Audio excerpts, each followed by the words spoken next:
Hello everybody, thank you for joining me. 2 years ago today, Jonathan Sacks died, former chief rabbi, but also well known as a contributor to Radio 4's Today programme, Thought for the Day.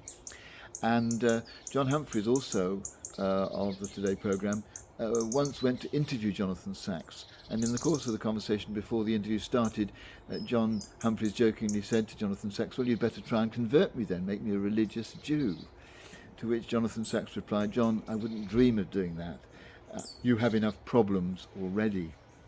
And it led me to think about what are the problems that people of faith have.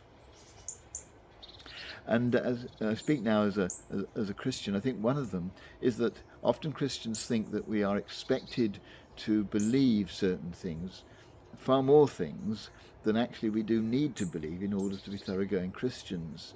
A lot of the things that are part of Christian doctrine are, I think, optional. One of them, at least, isn't, and I'll come to that in a moment.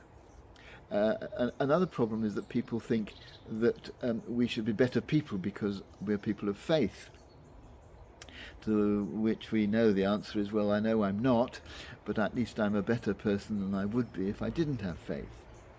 But the main problem that I think faces religious people at the moment, or at any time probably, it comes from another thing Jonathan Sacks said. He was comparing religion and science, and he said that science takes things apart and looks at them. Religion puts things together and tries to work out what they mean. And I think finding meaning in the world around us at the moment, with so much violence, so much pain, so little evidence of God moving things forward in the direction of justice and peace, that we struggle to find meaning, I think, as we look around us. And I think what people of faith have is hope, a hope that actually there is meaning, even though we can't see it.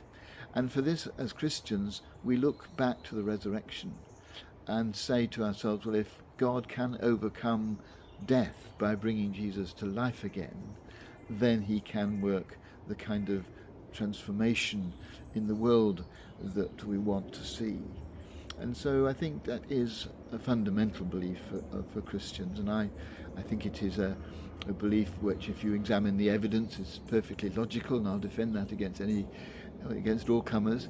But of course it requires more than just intellectual assent. It requires the giving of ourselves to that hope. And that, I think, is what people of faith, people who are Christians, do.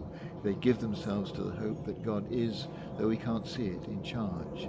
And though to us sometimes that's a problem, and to people who look at us and wonder why we believe what we do, it's certainly a problem. But for those of us who have belief, it is truth and hope.